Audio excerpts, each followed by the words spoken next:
Welcome to another episode of Iconic Seasons. On today's off-season episode, we delve into training and wellness. I'm your host, Aaron Meyer, and today we have a very special guest with me, Craig Miller. Craig is someone who introduced me to what has become the cornerstone of modern training almost 2 decades ago. He's here to share his personal journey that rekindled his passion for training and how each of us can apply it to our own lives, armed with free tools to improve our health and wellness. You can find him on Instagram at Second Prime. Let's get into it. I think that your branding with Second Prime fits into what a lot of people are doing. I remember when we started training, I'm old enough that we didn't lift weights in basketball. That was like a thing that was like, oh, you don't, if you play basketball, don't lift weights. And that changed, thankfully, while I was in high school. But now there's just this evolution, and I've been following you, the Second Prime thing that you've got on Instagram, and following this evolution of combining mind and body and training for, purpose and longevity and like a feeling, which I think is a little bit different than maybe how you originally trained. But I just kind of wanted you to speak on maybe what got you into it, and you can tell a little bit of your origin story, and then we can get into more of the nuance of it. Yeah, my love affair, I guess, with fitness has been sort of a 2-level thing where, to your point, mine actually started growing up, loved basketball, my favorite sport, diehard IU fan, Michael Jordan fan, living up in the region, just perfect time to be a kid growing up and to get to experience Michael Jordan. Who knew that would be the last time? Yeah, exactly. It's been a drought, but we had a little glimpse of hope with the Derrick Rose years, and that was fun. But yeah, it's been rough. But so just love basketball, and really, my own estimation and evaluation, I was pretty good at a young age. And so, comparing YMCA leagues and stuff like that, this was before AAU was kind of around, but I don't feel like it was commonplace, and just, one of the better players, in the city, if you will. I went through just some stuff, some family transitions in my life where divorces and remarriages and things like that. And so I went into, probably looking back, some level of like high functioning, low grade depression almost. And I just chalked it up to, oh, you're always tired when your body's growing and everything like that. And I think that was part of it. But I went from just playing ball anytime I could every single day. I was the kid shoveling off my patio so I could play when it was, 20 degrees out and we had 12 inches of snow on the ground, to really like, and the other part is kind of weird. Like you have recess when you're a kid. Yeah, oh yeah. Playing twice a day, every day. And then you go to middle school and you don't have recess. And, I was come home and I just like turn on the TV and nap. And so all I had to say, like the other kids started to surpass me. So, I made the teams through middle school and everything like that. And going into high school, I missed out on a lot of the summer workouts going in. It's easy to blame other reasons, but like sure. LaPorte is a small town. It's sort of an insider's club to a degree. Our family didn't really have an established name or anything like that. Yeah. So there's probably a little bit of a disadvantage, I think, going into high school, but just wasn't really prepared for what it was going to take to train and become a good ball player, like at a high school level, really. Yeah, and the program at that time was at a really high level too. So it was coming through the best era of our high school's, basketball program. Yeah. So that's a unique time to come through there. Probably much different now, right? Absolutely. Your class was great, and we had a sort of hyped up class that I don't think ever really panned out. A lot of the guys never grew taller than what they were in, in 8th grade and things like that. Just, very skilled group of guys. And so I got cut freshman year. I made a really half-hearted effort sophomore year, just sort of like, we'll give it a shot, but didn't really work towards it. Didn't even try out my junior year. And then I had a lot of changes happen in my personal life again, going into my senior year. Just transformed, and just my outlook and mindset did. And so one of the things with that was just wanting to be a type of person that was present in the moment, didn't have regret, like was willing to work hard for things that they wanted. And I just knew that if I never gave my full effort to trying to make the basketball team in high school that I would regret it. And so that's really what started me working out, lifting weights, things like that. Like really, I'd been sporadically here and there, Sure. with friends, but to really be dedicated, I joined with the conditioning in the off season for the basketball program. And we had to run a mile every Friday, and we'd run sprint workouts on Monday and Wednesday. And on the timed mile, we'd do time mile. I think I was at 7.5 minutes the first week we did it. And the last week we ran it, I was at 5:22. Ooh, see, wouldn't it be nice to improve your physical? That's first prime right there, right? Exactly. So just really, and I pushed myself, hard at that. And in the gym when I was working out, my bench press went from, my max was 165 at the end of my junior year when I first started, like, it was probably April or so, it was like very end of that year. And then when we were back in the fall, it was up to 225. And I'd put on 15 pounds of muscle. I started taking protein shakes and focusing on that. I was doing push-ups every night before bed, ab workouts before bed, and so a lot of this style of training even is stuff that, like, looking back, it's like, well, the mindset was right, but like the knowledge of the body and how to get the most out of it. Yeah, training to be a basketball player, you were maybe not optimizing for some of that. No, definitely not. Definitely not. I mean, I could have done a lot more to train quickness, lateral quickness, spend a lot more time just developing the skill and not just the physical aspect of it, but just the mindset of like, I worked my way up. I was doing 200 push-ups every single night, 5 sets of 40, doing this 8-minute ab workout. Well, you work the same muscle group over and over and over and over and over and over and over and over again every single night. Like, it eventually starts to break down. You get negative returns. Right. And so, and that's, one of these ideas where even when you're doing something good, when you're young, like it wasn't good how I was doing it. Right. But you can get away with it because you're young. Yeah. Yeah, exactly. Like your youth is sort of forgiving. It's forgiving partly because of, your biology and all that stuff, but partly it's just because you haven't done so many things in your life that have cumulatively brought you down. Right. And so looking back, it's like, I could have optimized even what I was trying to gain from those ab and push-up workouts, that strength, better, had I taken rest days, had incorporated, the opposing muscle groups, not just working the push muscles. Yeah. But if I knew what the word recovery was, if that was even a word in my vocabulary, then And so that's in addition to going to the gym 5 days a week. Exactly. But that really started my love of it. So I did not make the basketball team. It's like, it just wasn't going to happen. There wasn't a spot for me. But I'm thankful for it, because that really did trigger this period of my life where it's like, Craig went from being this skinny, scrawny kid. And to give you an idea, on my driver's license, when I first got it, so sophomore year of school, I was 6'2", 150 pounds. So, very, very scrawny, string bean. Svelte, that's the nice word for it. Yeah. And so, and it pretty much stayed that way until I started lifting, gained 15 pounds, like I said, of muscle in like about 4 or 5 months. And then just from there, it kept going. So into college, freshman year, I gained the freshman 15, maybe even 20, but it wasn't how most people do. I was putting on muscle and continuing to work out and get strong. So I ended up transferring from IU my freshman year to a smaller school, Taylor University. And because of their size and because their football program at the time was not necessarily competitive, and because of my athletic growth that I had, I actually walked onto their football team, having never played football before in my life. So, and I was a standout when it came to intramural football at IU. Austin Rivers just started a mild controversy saying that NBA guys were more likely to be able to walk onto the NFL field rather than the reverse. So maybe you proved that right on a small scale. Oh man, I don't know. The mentality. So this is you could answer this part of the question maybe. So he said, or the pushback on it was that the NBA guys don't realize what it's like to get hit, and they would not like that part of it. So what do you think? What was it like to get hit? Because coming from a basketball background and not a lot of football or very little the physical kind, what was it like to kind of transition into that part of it? Yeah, I mean, it was a wake-up call. They actually tried to start me on defense.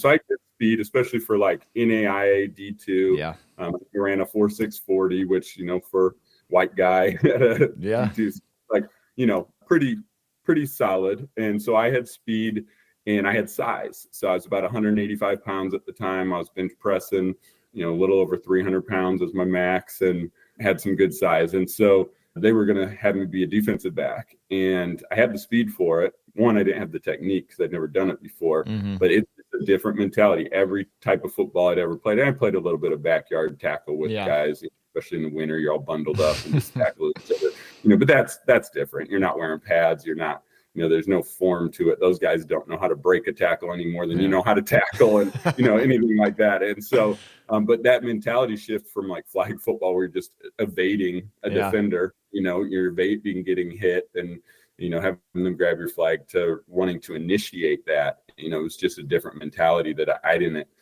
have. I mean, so I really think there's some of those NBA guys that played high school football, and so they'd probably be all right with some of it, but the rest, not all of them. Yeah. For me, the hardest part though was the mental part of it. So having not played, like athletically, again, I was on par. Like we do team shuttle runs and different stuff like that, and I'd win those or be in the upper echelon of them, and and just run ladders and suicide type stuff, as they called them, ladders for football. So athletically, I was comparable, but these guys have been playing, so everything that was second nature to them. So like lining up on the line, actually it was from the huddle. They tell you to play. NFL play, not NFL, but just football books are crazy. Like at that level, it's just the number of plays there are, and then there's all these like modifiers that they add to them that take a play and completely change where you line up. And so you're trying to internalize this playbook and learn what you're doing there. But then from there, from the huddle to going and lining up, you got to know, are you on the line? Are you off the line? Is your defender up on you? Are they off? If they're on you, you need to move to get off the line, with them. If they're not, just everything from route running, how you break down that route, how you catch the ball is different. I mean, when you're playing backyard football or intramural, like you're using your body. Always with one hand. I'm always catching it with one hand. Exactly. And the ball's the feel, I think in any sport, when you get to higher levels, is like the part that you missed out on, like growing up with it, is that feel that you develop. Like you can learn a playbook or learn how to position yourself, but to adjust in a game, you have to have a little bit of feel. It has to be kind of, out of your consciousness somewhat, right? You just kind of have to be able to get in the flow and in the moment. And that's such a hard thing to do. That's kind of cool that you were able to at least get on there to contribute in that way, and, to upload it so quickly. But another step on that kind of evolution that you're talking about, and scratch that itch of maybe proving that you could compete in a structured environment. You had that athletic ability within you to step into that. So that, I'm sure, like I said, I'm sure different high school you would have been able to as well. Just probably happened more the timing of everything. Yeah. So then it just continued from there, and it's embarrassing to say now, but I was one of those guys that like wasn't doing leg day. And I would do other activities that involved my lower body. I would do, cardio. I would run. I would play ball. I would, and I was quick and I could jump, and so it was like, just seems wasn't fine. on my charisma. Air steppers and stuff like that, and okay, I'm getting my lower body, but I wasn't squatting, I wasn't deadlifting, I wasn't doing that heavier stuff that then football brought into it. And that's a funny story too. I remember squatting there first day in football weights, in-season weights, and you just did like, it was kind of maintenance. You did like 3 sets of 5, and I started at 135 pounds with my squat, and more than I've ever been in my life after it. And but that spring you do all your testing, like your 1 rep maxes and stuff, and they would do projected max, not an actual 1 rep max. And so my max had gone up to 326. Wow. Which, again, in a short amount of time, to go from 5 reps at 135 being hard to like being able to do that. Solid growth. And so, and it was good. It was essential for me to like start to learn that stuff. So continued to do that through college, and then actually gone to college I was going to go into ministry, and just in my experience at college, just it's difficult to make my faith my schoolwork. And so I experienced a bit of burnout on that. And so I didn't really want to go right into ministry position, feeling kind of burnout where I was. And so the next thing I was like, I'm gonna be a personal trainer, because I'm informally doing it anyhow. I was the guy, I was the big guy, I was the strong guy, I was the guy that's like people on my floor, hey, what should I do here? Can I work out with you? Different stuff like that. So So I got certified personal trainer, and I went through NASM for that and became a personal trainer, and ended up doing that for years. Yeah. So I don't know what gym you're at, but I remember you showing it to me, and we talked about this off air before we started, but I've seen power plates again kind of popping up, and I remember you showing me these things. I thought that it was the most insane thing I'd ever seen. I was like, what in the world is this thing? A vibrating plate that I'm going to squat on? And I think now, like, the principles of it, because again, just with time and more knowledge, I understand some of the biomechanics that go into it. And you probably knew some of it at the time, but as more of a novice, I looked at it and I was like, this is ridiculous. And then the price of them too, I think they were like $10,000-$20,000. I don't know what it was at the time, but it was incredible. Yeah. So it has a very much a like 70s or whenever it was with those belts with the things that take you. It has a lot of that vibe to it where it feels very gimmicky. You're standing on this plate and it's vibrating you and it's going to give you these results, but it's a little different. Those belts that were shaking you, like you didn't have to work. This was going to like shake the fat off you.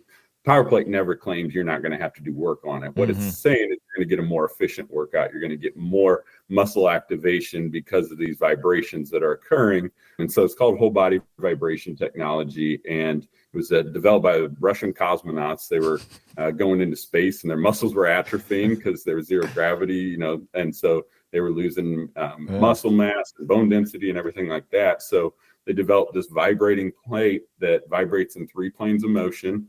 It does so at a rate of like 30 to 50 times per second. So it's very rapid. And as it's doing that, vibrating in these 3 planes of motion, it's causing involuntary muscle contractions and it's putting G forces on your body, which is going to help prevent that muscle atrophy.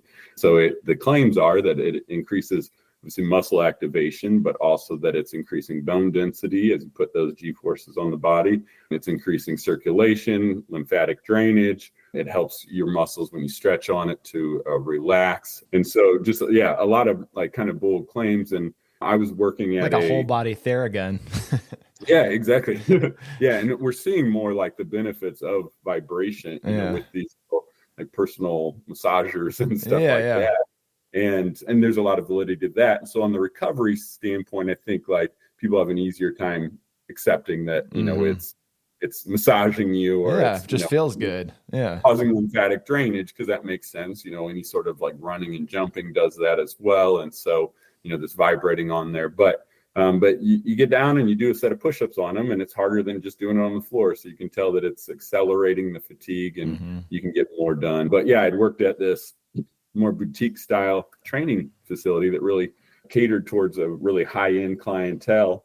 And it really made for a great marketing tool. Because before these things were really mainstream, if you could call it, they're mainstream now, but my Lifetime Fitness here in Indy, they have it. And, I know that a lot of the pro teams and stuff like that have used them. But so the guy that owned this boutique was a little bit more on the front end of it, but it gave us something that separated us from the other people. Right. And we had these individual training suites. There's like 8 trainers and each had their little private training room.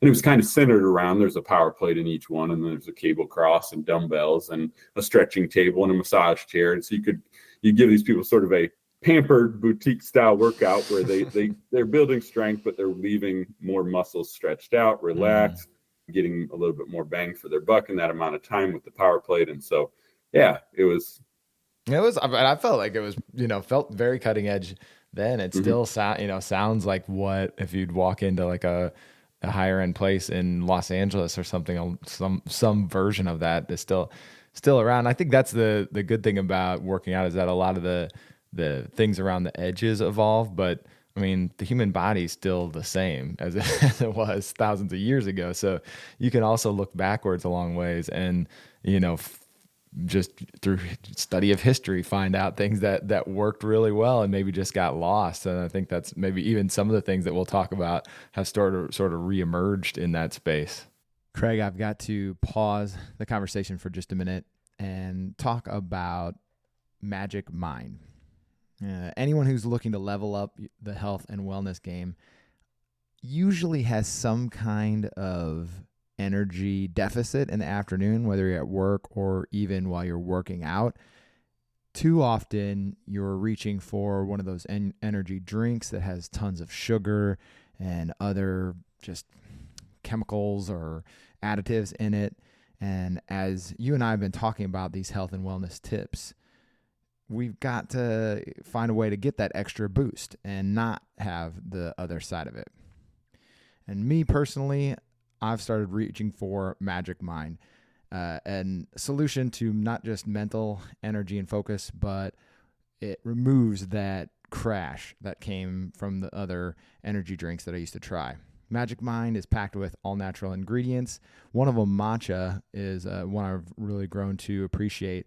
It basically works like an extended release caffeine. Again, sustaining energy without the roller coaster or the crash. So if you're looking for something like that and that sounds interesting to add to part of your routine without sacrificing the convenience, you can go over to magicmind.com/19. That's 19 NINE. magicmind.com/199. And of course, you get a special treat. You can get up to 56% off a subscription or 20% off one-time purchase. Again, that's magicmind.com/199. Elevate your energy, boost your focus, conquer the day. Use Magic Mind.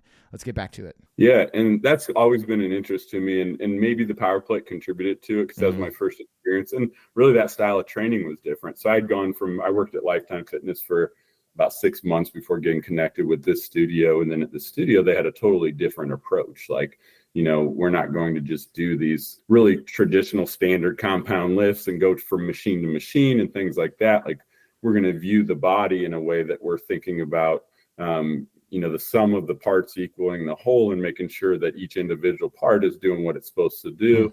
And so that shouldn't have been really a novel concept, but really for my exposure and the way, you just go through a standard CPT, certified personal trainer certification and, lifting as an athlete and things like that. But so it's really kind of an interesting way. And not only do we want to activate each muscle group, make sure it's doing what it's doing, but we want to avoid tension because tension is going to lead to other issues and overcompensations and injuries. So we want to develop the muscle, but we want to elongate it, and at the same time. And so we want the muscle to be long and strong. And so all of that was new, but it did kind of trigger just a love for this idea of maybe there's something else out there, not necessarily a silver bullet, but just a different way to think about it to give you an edge, or maybe we've gotten away from something that 2,000 years ago, like they knew. And, so I was really intrigued when the barefoot running phase.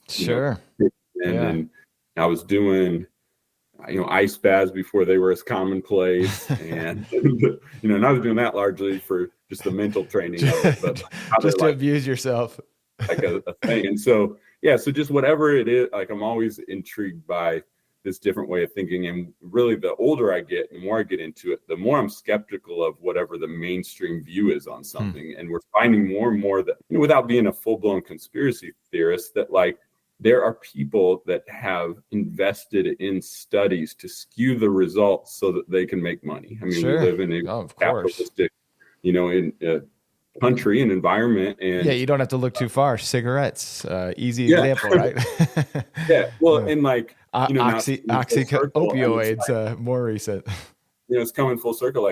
Butter's good for you, right? These good fats are good for you. Meat's red meat, not processed stuff, but that good for you. And but when they came out with the butter is bad for you, it's same time they're promoting all these sugary foods and everything like that. It's fat that's making you fat, not the sugar.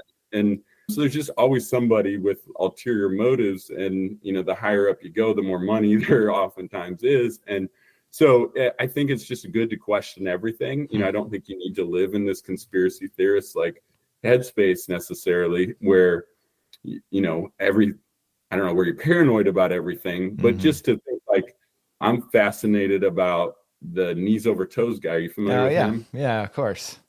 I mean, as a trainer, I can't tell you the number of times I told people on a squat and a lunge, you never want your knees to go out in front of your toes.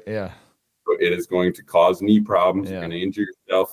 You can't load them, with that much pressure and weight and all that. And, and I think his concept is just like I said, it's so against the grain of what we were taught, and yet it makes sense. Right. Yeah. And conceptually it makes a lot of sense, and he's seeing a lot of success. And as long as you scale it, at an appropriate rate, and you don't just jump to doing, heavy squats with Right. 300 Yeah. pounds Instantly. your knees are going in front of your toes. If you could only do 135, don't put 300 on there. Yeah.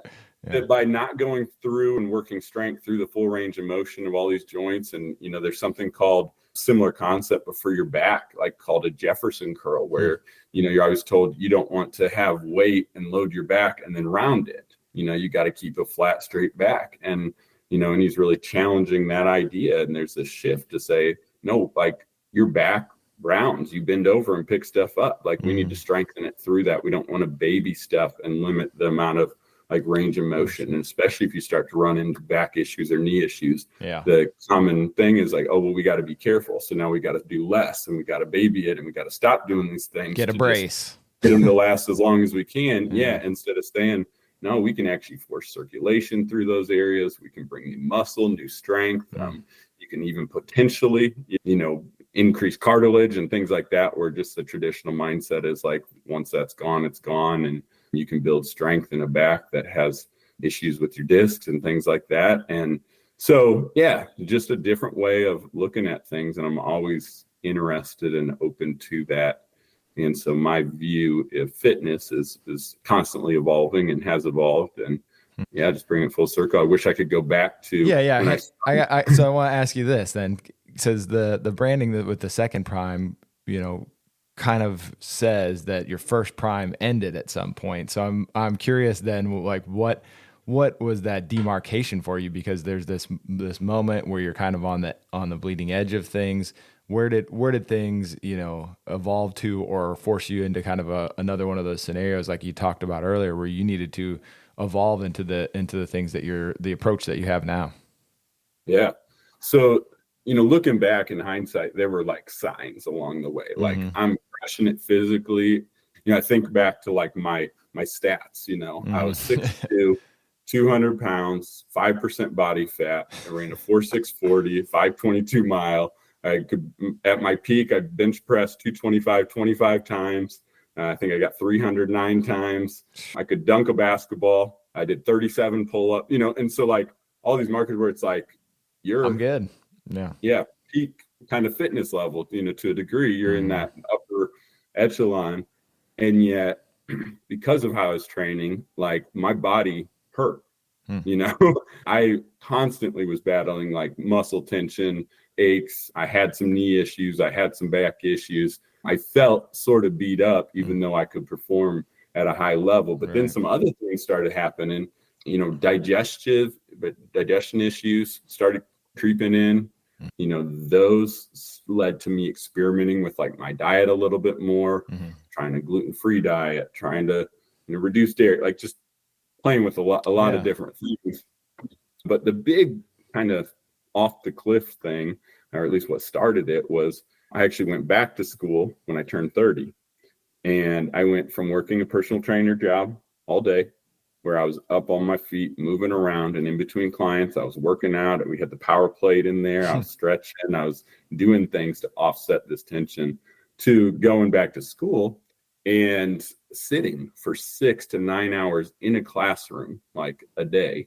We had really long, like 3-hour classes that would, a couple of them a day. And then you go back and you're doing homework. And I did have a part-time training job, so I was still working out, but just the sheer volume of the amount of time I was sitting. And then as a student now, like my food prep time went down, types of food I was getting, I was on more of a budget, like all that started to shift, then you still had these digestive issues. And so my body started to like, move into what I would call like chronic inflammation, pain, fatigue, started to disrupt my sleep. The digestive pain mixed with like muscle tension in my hips, my knees, and then just like my side where like my digestion, would just like, it would hurt. So I'd get about 3 hours of sleep. And then after that, I'd wake up in pain and just start tossing and turning. So these things sort of compound on one another.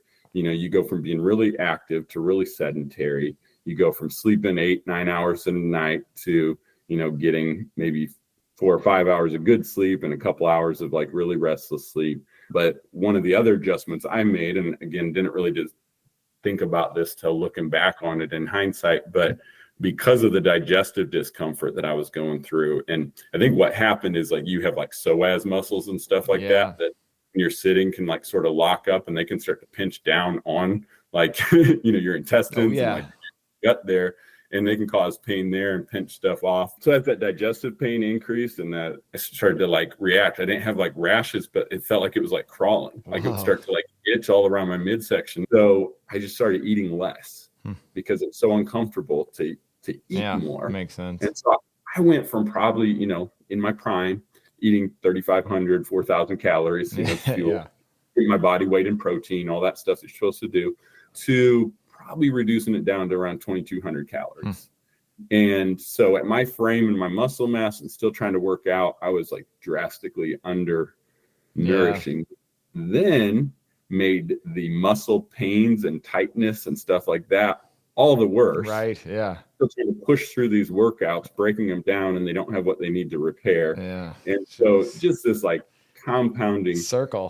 Vicious circle. Yeah. Just going on. And so that was sort of my reality. I would spend many nights, 2 hours a night before going to bed, rolling on a foam roller and a tennis ball and a racquetball and using a massage or whatever I could to like offset that tension just to be able to sleep, more than 3 or 4 hours. And so that kind of went on for a while. And then in 2018, I think it was, I got a traumatic brain injury. Whoa. And so it was kind of stupid of me, but we were living at that house in Indianapolis in Broad Ripple area, and it had an old detached garage, and it was, it had a clicker and, all that. But it was the old spring system. So I don't know. Like my garage. Yeah. It's like my garage right now. Yeah. They've got 2 huge metal coil like springs on each side. And, apparently they're very dangerous. I didn't know that. They look dangerous. Yeah. So we'd been fixing up our house, getting ready to sell, and we had painted our garage door, and we'd painted it with it down, and it sort of like sealed even the creases. And then to go up, it sort of like popped, and it popped off the track. Oh, wow. And I was like, I can fix this. Yeah. And I get 2 of the bolts out, and the third one is like bent, like sideways. Oh man. And I'm like, oh man, look at this. This is like, just thinking like, oh, this needs to be bolt. What could go wrong here? Yeah. So it was actually bending under the tension of the spring. It wasn't bent when I started. Oh my gosh. It was bending under. That's how much force was on it. And so I unscrew a little bit long, and it releases and hit me square in the forehead. Wow. Metal plate did. And I tried to explain the force it hit me with, to a friend, and was like, man, it felt like, all I can equate it to is like put my head on a golf tee and someone swung their driver as hard as they could. That's probably accurate. Yeah. And he goes, it was more force than that. Yeah. And he's like, that goes through people's, if those springs snap, like, they've killed people. Wow. They can go through people's walls, like into their house, through their car, like all sorts of stuff like that. Just by God's grace, I wasn't severely hurt. But when I got hit, the only thing that went through my head was like the scenes in a movie where someone gets shot or stabbed or whatever, and they're with it for a few seconds. They realize like that they've just been shot, and then they die, and I'm like, that's what's going to happen. Like I thought probably literally like my brain split open. And so I ripped my shirt off. Somehow I didn't get knocked out, but I ripped my shirt off, tied it as tight around my head as I could, ran inside, and was like, Brittany, you got to call the ambulance. So I went to the hospital and had a brain bleed, and they kept me overnight. And I was concussed, and I had headaches, for I couldn't look at screens for like a month, and then couldn't really do physical activity for a couple months. And so after that, though, brain fog kind of became an issue. So that was kind of the next stage of my digression, health-wise. And then that's interesting. It's interesting to hear because everybody ends up dealing, I'm connecting with a lot of these things myself, just like food as you get older and your sensitivity to it changes. Like, oh, I could crush like a whole pizza and a Mountain Dew and then go play basketball afterwards. Like that was kind of a normal thing. And like the thought of that now makes me feel a little ill. So just sitting and, some of those things. And so that's why I think it's been interesting, even watching some of the things that you're talking about now and thinking about like, how do you design, some protocols or just lifestyle changes that can keep you feeling well for an extended period of time? Because I think that giving into that, I'm sure you'll get into that, that's the worst thing you can do, because it doesn't stop. Like just because you're like, oh, I guess this is it, that it can get worse. Absolutely, yeah. And mine did get worse. Yeah. And so I had the brain injury, and then 2 years ago, I was diagnosed with testicular cancer. So I was fortunate on that. There's different types of testicular cancer, obviously. I had the slower, less aggressive form of it, and it was still isolated. I had a very large tumor in the testicle, but it hadn't spread anywhere else. And so I was very fortunate they were able to do a surgery and remove the testicle, but I didn't have to go through the chemo and radiation. Man, so that's crazy. What was it like to hear that to someone say you got cancer? Yeah, and that's where it's very easy, especially social media, like to compare, and you're like, well, I could have been worse. I could have had, and I do. I feel very fortunate, but like there is something mentally that like shifts when you hear those words. When you hear, it's cancer, and we have to operate, and then we have to scan you every 6 months for the next 10 years to make sure that it didn't spread somewhere else. You don't have, and very obviously your mind just automatically goes to kind of the worst case scenario and what this could mean. And so it's a very scary time. I think it was a growing time in terms of shifting my mindset a little bit and just kind of getting back to what's most important in life. And for me, my kids were just like a huge thing. Like, I feel like my faith has gotten me to a place where I'm not terrified to die myself. Mm-hmm.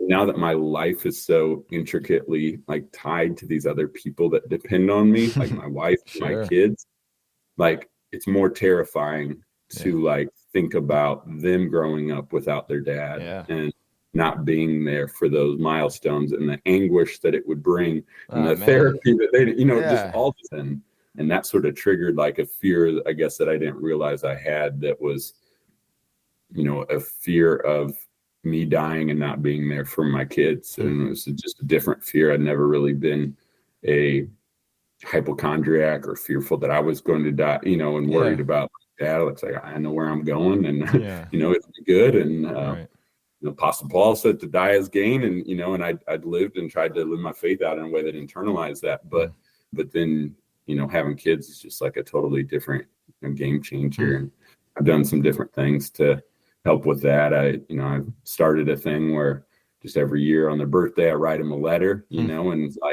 it's written as if so they know how much that, especially at their young age, they're 2 and 4. And it's would they even remember me? And, would they know how their dad felt about them and how much they meant to, and stuff like that. And that's cool. Just to write that and just, and I figure if something were to happen to me, they'd have these letters from me. And if not, it'd be cool when they go off to college or something to give them a binder, full of these letters. And so, but just needing to do that almost as a therapeutic thing for myself, just, there's some things you can't control, but this fear of not being there for them, at least maybe I could leave something behind. And so definitely still wrestled with the same as if it had been another type of cancer, and a different diagnosis, and just wrestling with what that meant. And just crazy. That's crazy, man. Finite we are. And but oddly enough, that was not the thing that triggered back into making these changes. I'm good. How many pull-ups could you do at the time? So I was still at 27 pull-ups. It definitely triggered a a shift a little bit. Okay. We were more cognizant as a family, like, Brittany was more, are you getting enough greens and healthy foods, stuff like that. But it wasn't the thing that like fully triggered the, like, I'm going to do whatever I need and can, whatever I can control to get my health back, I'm going to do it. And that actually didn't happen until is about 15 months ago. Okay. We were in this rental house, and from the moment we moved in, we just all started getting sick, and it was like respiratory stuff. So it was like, is this allergies? Like, what is it? But it just like, it never went away. Like my poor kids, like my son was just like so congested and like plugged up and couldn't breathe. And so just all this stuff. And it's sort of a Hail Mary to just say, I think we should see if get up like an air test for mold. Cause it just felt like, you kind of feel like your house should be this safe haven where you like go and you're protected and you can recover and you can, but there was just something inside me that felt like something's up. No, like, yeah, this, like where we're living, our environment is making us sicker. It just was like an intuition thing almost. And so I got a little paranoid about the water too. And I was just like, I feel like the bedrock of health is clean water and clean air, like the most basic things necessary to survive. Yeah, elemental, right?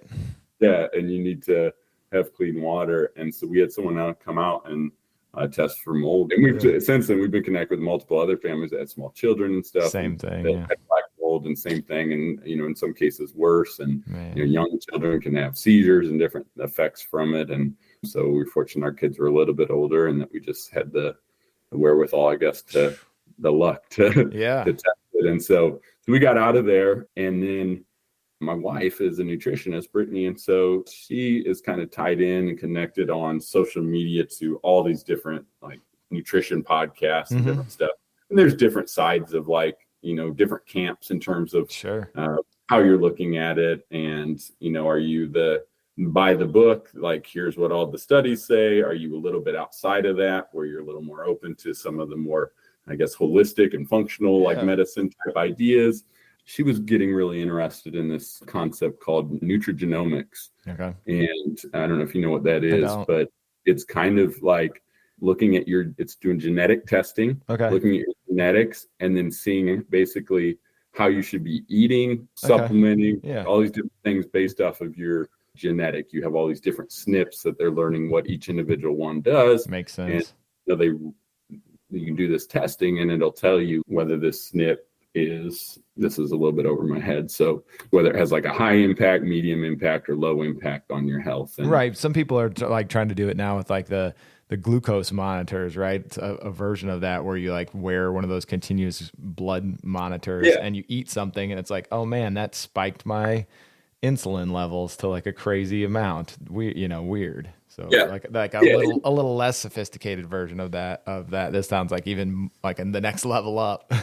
Yeah, exactly. And it's even somewhat tied to that because, you can look at your glucose sensitivity and different things like that with this test. And so I don't know what it was about that. Maybe it was just going back to this idea of like, I'm always intrigued by like I like new ideas because there's possibility, right? It gives you almost like hope. Like, and I think for so long I'd been in this victim mentality, with my health and, I'm trying to stretch because I'm tight and I'm trying to eat less and figure out what food it is. Other than that, it's just sort of like, I'm just getting old, Yeah. And I mean, that's my health declining and it is what it is. And I'm not in the place that I was. I'm no longer that strong guy and that fit guy. Like, over time, I never really stopped working out, but I started working out a little bit less and I started working out with less intensity because my body just couldn't handle it. And so I think at my low point, I got down to 178 pounds and I really had this thought, I've already had cancer once. If I don't change something, I'm going to die. Maybe not tomorrow, maybe not next month, but sometime I'm going to get something worse than the cancer I have because my body is just constantly, it's inflamed, it's sick, it's not functioning right. Well, I just think that's such a cool mindset to evolve to that, later in life. I think about just how locked in that can be as you age, because of course you have to evolve your approach to training. You can't just go out and train 7 days a week and not be more mindful about what you're eating, but if you can learn to start to balance those things, and that's certainly one of my questions is, how have you figured out? Because it seems like that's something that you're really trying to hone now. How to balance all these things, because you've mentioned this is part of your life, but you've got a full life outside of this too. Now you've got a family, you've got a full-time job on top of this. So finding out the fun of learning about these things, but it always seems like to me there's another new thing. Where does this one go? And this one, and it's like putting together a puzzle. And sometimes I do feel, me personally, and probably maybe people listening too, feel a little overwhelmed. Where do I start? How do I build a pyramid? How do I build a foundation and then start working up to some of the other things that could be exciting? What's the like foundation that you started to build then?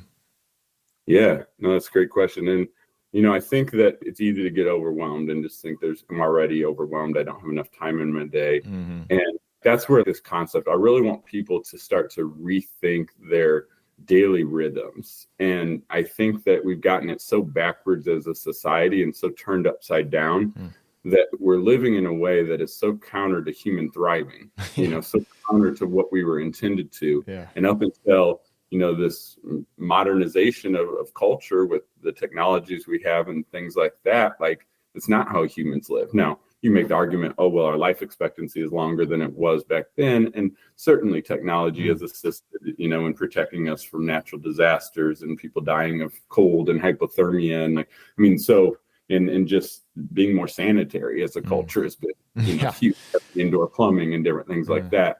But the way I view it is we have daily rhythms. You have things that are commonplace, almost going back to that football, like what's second nature for you. You don't question because it's just part of your life.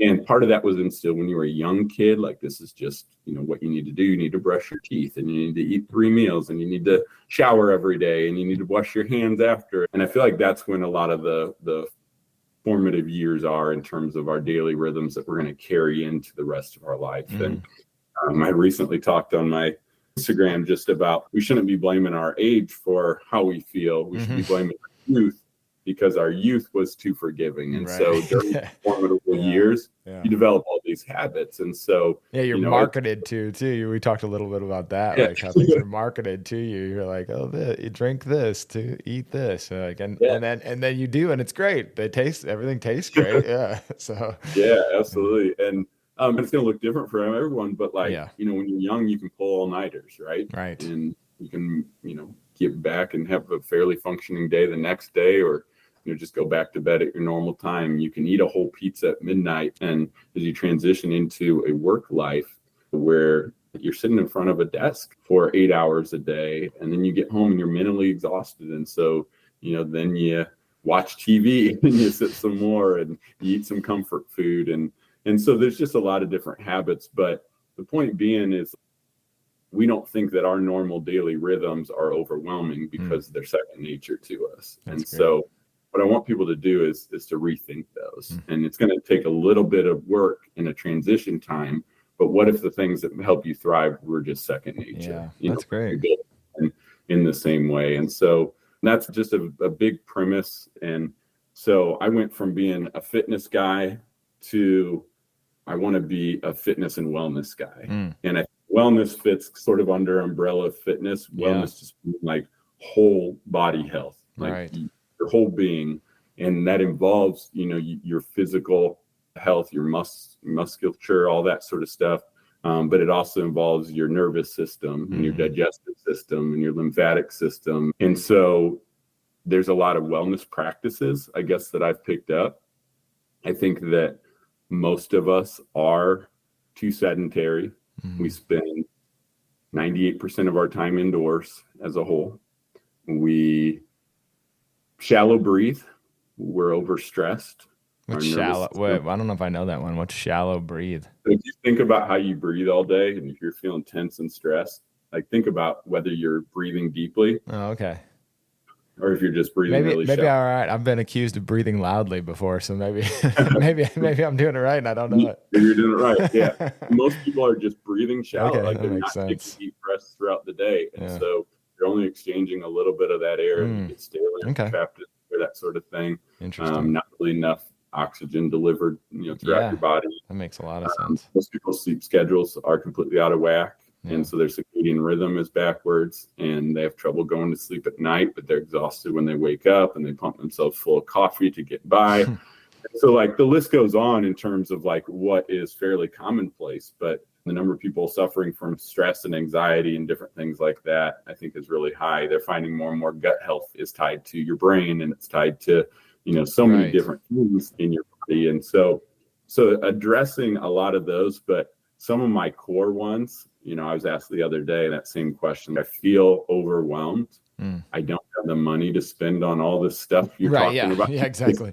Get my sauna and cold bath and power plate and sell my house. And it's a spectrum. And, and I got to a point where I was just like, yes, I'm spending thousands I can't afford on my health, but like, I can't afford not to because it has an effect on everything. I have no motivation from a career standpoint. Right. I'm underachieving there. Yeah. I have nothing to give when I get home to free up my wife to do more for her career. I have nothing to give relationally to make sure that doesn't fall apart and lead to like catastrophic. And so it's like, and I found that once I did start investing in that, well, I just, reached new levels of sales goals in my job. I'm making more commissions. I have more to help out at home. So my wife's making more. And so like, it's actually, so it's like the opposite. It's like the circle has reversed, you're steering the wheel in the other way. It's ended up resulting in more money, but you have to make that initial investment. And that's a leap of faith. But even if you can't do that, there's so many practices that are free. The first one I start with is get outside. Okay. So there's conflicting messages about like the sun, and being unhealthy for us. And I don't recommend going out without sunscreen. Don't put the baby oil on the day. But like, I think people should go out without sunscreen, in the morning hours and in the later evening, and get some vitamin D that actually gets through, that's not blocked by, all this SPF blockage and everything like that, because most people are vitamin D deficient. And even during COVID, they found that there was a direct correlation between how sick people were and whether they were deficient in vitamin D. So we were designed, God had a plan. He knew what he was doing, and so there's all these built into the environment. Be outside, So be outside, be outside, taking deep breaths. The next is while you're outside, take your shoes off. So, this is one where I would have said that's hippie stuff. Like that's weird. Like that's not my Do I have to get dirt in between my toes? But like, this is one that's like a little bit more widespread supported. Like there's not a lot of pushback saying, no, that's just hocus pocus, like, stuff. And your body has a certain like charge to it. And the ground does as well. And when your skin touches the ground, it like unloads certain energy to it. Again, not a science guy, but the studies are showing that just like a huge reduction in inflammation. If someone's injured, there's an accelerated recovery time as a way of like, grounding you physically, and helps your body just sort of discharge a lot of the negative energy that's going on in there. And so a lot of benefit to that. That's so cool. You think about it, like how often, without being intentional about it, does your skin touch the earth? Not very often. Yeah. You go outside, you have shoes on. I haven't tried that one before. Yeah. And so, just walk around, and I love it, and you're outside. So those two things. So first, get vitamin D, second, grounding. You can do the next outside if you want to do it inside, but breathing. So I do a lot of different deep breathing methods. I've taken to Wim Hof. I don't know if you've heard of the Wim Hof breathing method, but I started doing that, and I can tell a huge difference. So that has huge benefit for your nervous system. And so just sort of resetting that. And my busy season is October through December, and just, 60, 70 hour weeks, really late nights working on my computer till 11 p.m. and to just go to bed right after that when you're all amped up. So every single night I would do that before bed. It takes about 10 minutes, do 3 rounds of it. And just the amount of relaxation that you have after you do that is huge. And then, there's other benefits to that deep breathing. It helps trigger the right digestive juices and things like that, and get that going. And then just oxygenating, obviously, your blood and your muscles and stuff by intentionally deep breathing, and then breathing out the stale air and things like that. So that's one I'm pretty fond of. Just being active, well, getting back to being outside. So depending on where you live and how much space you have, like sometimes I'll go for a walk barefoot, but other people may not want to do that. Maybe they'll step on broken glass or sharp rocks. You got a dog now. You got to watch out for that too. Yeah. We're just like, yeah, you do. But we're good about picking that up. But or sometimes it is just kind of chasing the dog around, the kids around in the yard. I'm being active. And so I just think being active. Substituting, that inactivity for something active. That's great. And if your job at all allows you to, like, little 5-10 minute like spurts, get up, move around, so you're not sitting at your desk more than an hour or two at the longest without getting up and moving around, I think is huge. But then the cold therapy. So you may not be able to pay to go to cryotherapy, or your gym. My gym is awesome. It has a cold plunge at it. That's cool. So love it. But if you don't have that, like just the end of your shower. And Wim Hof will talk about this too. So if you want to look him up, he's a really big believer in those two things. He thinks you can boost your immune system, not get sick, and thrive just doing the breathing. Wild, man. And the cold plunges, but he has one where it's just you start with 30 seconds cold shower at the end of your shower. So that hot cold alteration free is too good. There. Yeah, and this is something that again you're seeing a lot more mainstream with the cold plunges. Like the science on it is pretty overwhelming. It's releasing dopamine for like 3 hours afterwards. You're burning more calories, so you're going to burn body fat. You're going to have the feelings of relaxation. It's going to take out inflammation in your body. And then it strengthens your immune system. And so there's a lot of things in our life where our lives are hard, but they're not hard in the right way, that our bodies benefit from it because we're pampered in a lot of physical ways. We don't experience a lot of extreme shifts in temperature and things like that. And so there's certain things like exposure to cold, fasting, things like that, where you put your body in more of a survival mode in a good way, and where it has to make adaptations to try to survive. And oftentimes that means, getting rid of bad stuff in your body to do it and just being efficient as possible. And so there's a lot of benefit to that. So I'm probably forgetting some, but like those are just good places to start. And all those things, are free.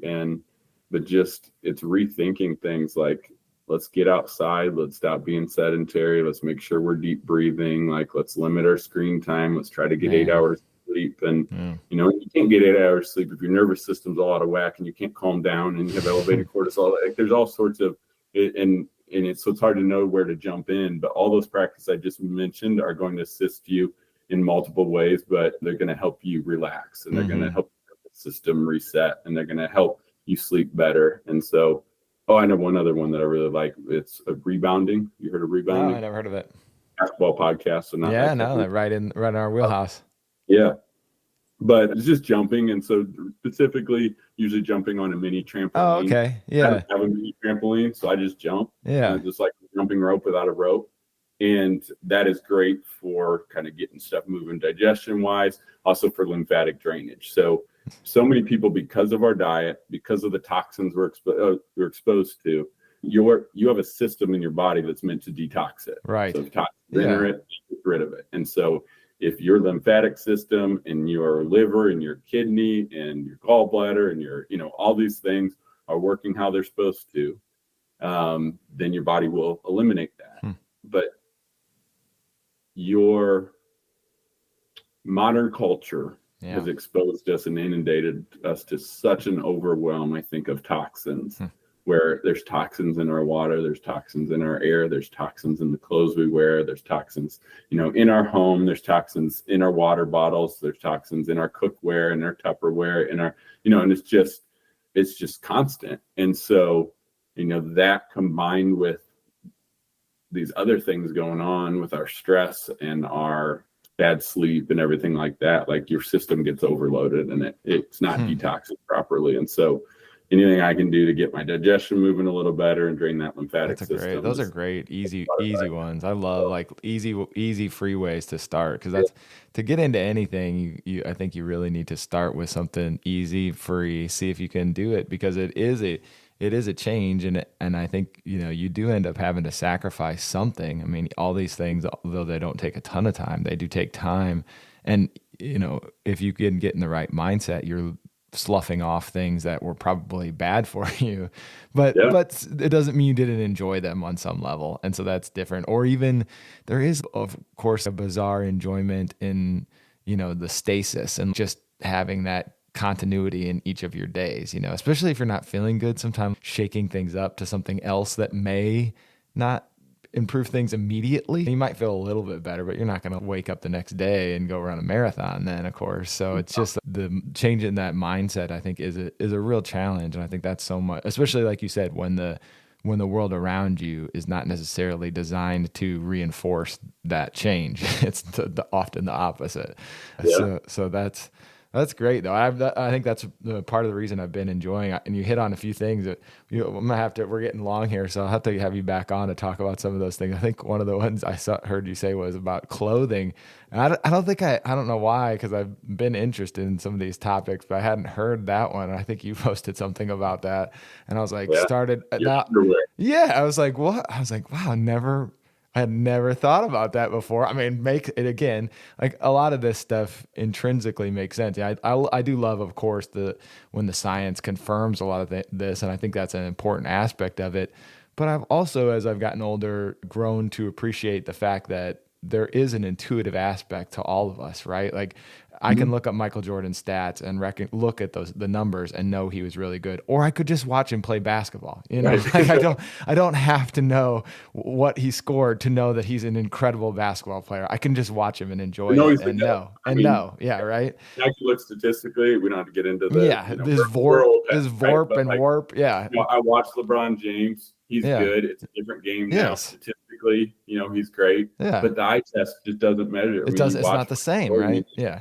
It was just like unchallenged every time he walked through the floor. Yes. And he never wavered. He had a swagger too. But anyhow, that's off topic. Yes. No, that's on topic. We're right back. No, exactly. But no, I think you're exactly right. I think there's an intuition where it's just like, that makes sense. And it's and you don't want to be, anti-science. No. You also need to take with a grain of salt. Like I said, that like sometimes the people that are funding these studies don't have necessarily your best interest in mind. Right. They want to make it okay for these things to be out here. And so or they're on step one, and then the next study is going to, flip it in a different direction.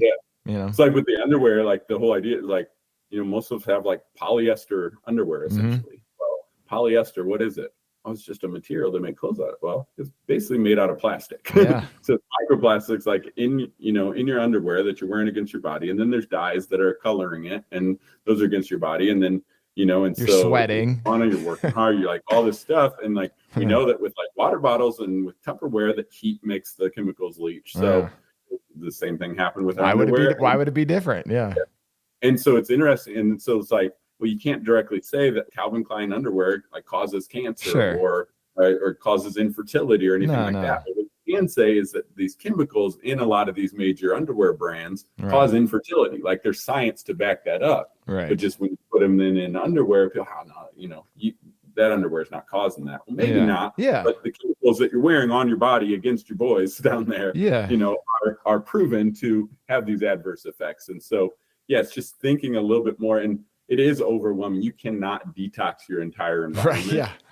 And so good luck with that. Again, if you're going to invest some money, what I recommend first, clean air, clean water. Right. And so what goes into you, right, is going to be the most important thing, because that's going to be reverse osmosis. I'll never not have one in my home, and a good air purifier, at least one, probably one in each level, maybe a couple more, making sure that we're breathing clean air. I want my home to be just a safe haven, a recovery place. That we don't have to worry about if it's making us sick, but that it's getting better. I think starting there. But then Tupperware, switch to glass. I think getting rid of that. Stop drinking out of plastic bottles.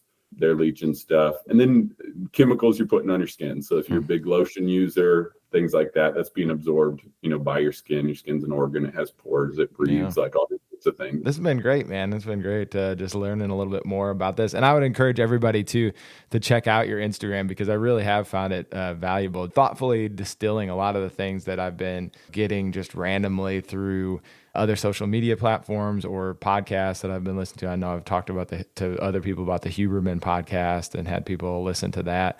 But you're doing a good job, I think, of summarizing a lot of those things. And maybe, again, like if you're new to this and you don't want to listen to a 3-hour podcast that gets deep into the science, maybe looking at someone who's been on this journey. And that's why I appreciate you sharing kind of your journey, the up and down of it, and saying, okay, this is some of the stuff that's working, and there's no reason that can't work for other people. Free things like drinking water and making it a part of a lifestyle rather than just something that you do when you're feeling down one day or have a rough day. Like making it the consistency of it is the hardest part, and I think that's what you're speaking to.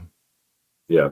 And just to kind of summarize, like, I do think that a lot of those practices I talked about are enjoyable. Maybe not the cold ice bath or whatever, Yeah. but it is like you'll learn to love if you don't immediately love. Just taking off your shoes, walking in the grass, in the sun. Again, don't do the hottest, strongest. So probably not from like 11 to 3, but like outside of that, get some early morning sun. It's great for your circadian rhythm.